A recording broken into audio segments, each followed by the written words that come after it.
kuja hapa, unafanya nini umebeba? Wewe kijana, hii nini umebeba? Tunajua hii kitu, hii umeiba, hii niyo tunamjua mambo yenu. Hello guys, my name is DJ Twinstar 254. Back to 2015. Mi nilikuwa nimetoka zangu kwa bro.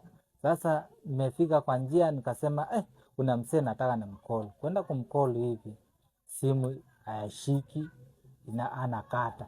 Sasa ile kung'ang'ana kumcall, na tulikuwa imagine nilikuwa karibu na nyumba tu, nifike tu niingie. Hata kama nilijua ningeingia tu, lakini siku ikifika imefika. Huwezi, yani kitu kama imepangwa ina happen, huwezi kataza, huwezi fanya kitu yote. Sasa hiyo siku mimi nikaamua nimpigie huyo mjamaa, anakata, napiga, anakata. Sasa kwenda kupiga, nikasikia polisi ndio hao.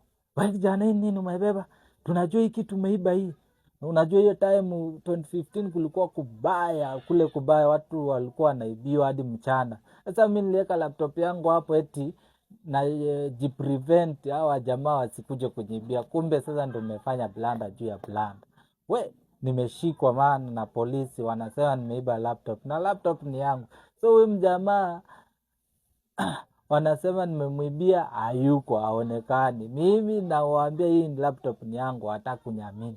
Sasa wakanishika, wakanipeleka hapo nyuma ya Probox kwa boot. Nataka kuningisha hapo. Kumbe wakakumbuka kuna mabetri zao ziko hapo za simu walikuwa nauza za Mwatululu hizi. Walikuwa nauza. Sasa mimi wakaniambia ingia hapo hiyo mlango ya nyuma ya Probox.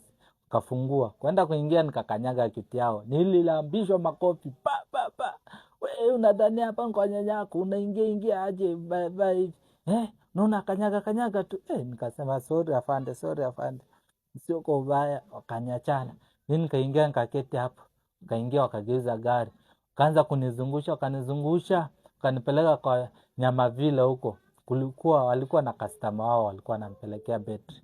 Wakaongea na yeye, wakaongea. Sasa venye wako hapo Nyamavila, akasema huyu mtu wako umempigia simu hakuji, kwani hafiki? Akamwambia hata ako mgonjwa hawezi fika, shika simu ongea naye. Wakaongea na sister, ilikuwa ni sister yangu. Wakaongea na yeye, akamwambia mimi ni mgonjwa, hata siwezi tembea.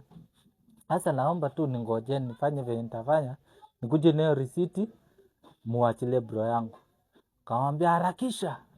Sasa wakakaa kidogo, wakaniambia sasa wewe fanye hivi kijana, kama unataka tukuachilie, wewe acha hii laptop hapa, alafu baadaye utakuja kuandikisha statement. Mimi nikapiga hesabu, kama mnauza mabetri hapa, alafu nimwachie laptop, na nitasema ni nani? Nitasema ni askari gani alinishika ako na laptop yangu. Nikamwambia mimi hapa, hata kama kunipeleka kwa polisi nyeri au kunipeleka jela, munipeleke. Hii laptop najua ni yangu, siwezi iacha. Mali nataka nipelekeni tu na laptop yangu. Imagine hiyo time kulikuwa kumesota, alafu hiyo laptop ilikuwa ndio hiyo tu ya kazi, nilikuwa ya kufanya DJing, sina ingine wala sina mpango ingine, na sikuwa nimemaliza kuilipa. Sasa huyo mjamaa pia naye ndo alikuwa na hiyo receipt. Haya mambo ilikuwa ngumu. Sikabidi nikaambia sister yangu call huyo mjamaa juu alikuwa anajuana na watu mabeshte tu. Alikuwa anauza malaptop.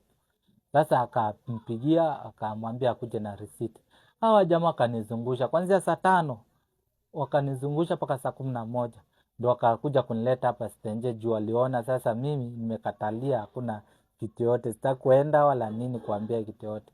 Kanileta mpaka hapa stenje, wakasimama hapa. Sasa kaniambia tukuingisha hapa ndani, tunakupatia 5 minutes, kama watu wako wafiki tunakuingisha hapa ndani. Ambia ni sawa, lakini nimewapigia wako hapa karibu, wanakuja kwa sababu najua watakuja na hiyo receipt. Wakakaa nikawapigia, kwa mmefika wapi? Wakaniambia hata niko hapa karibu kufika. Wakakuja, bahati mzuri wakakuja wote, basi bro yangu na sister yangu na huyo mjamaa huyo mwenye alikuwa na hiyo receipt.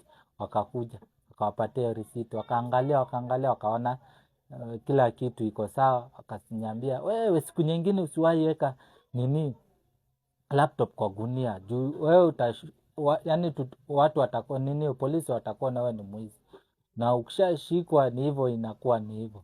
Kama una hizo vitu hata sisi ni venye tu tulikuwa na mashuli zetu, tungekuwa tumesha kuleta hapa ndani kitambo. Kwa hivyo hata kama wewe uko hapo nje, naomba tu usiwahi jaribu kuweka electronics, ama kama ni to bike dismantle yote alafu unaweka kwa gunia. Bro, ama sister, utashikwa vibaya sana. Polisi atakai waone mzigo yote kwa gunia alafu hiyo ni electronics. Labda hiyo ni maembe, vitu kama hizo iko tu sawa, lakini electronics to bike hapana. Siwahi. Hiyo ni advice nimekupatia for free. Kama uko Nairobi ama mtaa wote, usiwahi fanya hivyo. Sasa after hapo, sasa sister yangu juu alikuwa mgonjwa na yeye vile anakuaga, akasema sasa mimi mmenileta hapa na nilimwambia hii kitu nya bro yangu, mimi nataka mnirudishe, siwezi tembea ama nipige nduru hapa niseme mmenidhulumu. Walisikia hivyo, walibidi wakambeba mpaka wakamrudisha mpaka kwa nyumba mali anakaa. Na hapo ndo story yangu imeishia.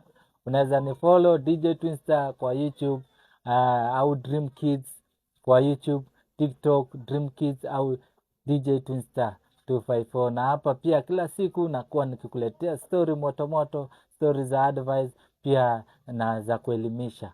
Hapa the real story. Ni follow na mambo itakuwa safi. Thank you.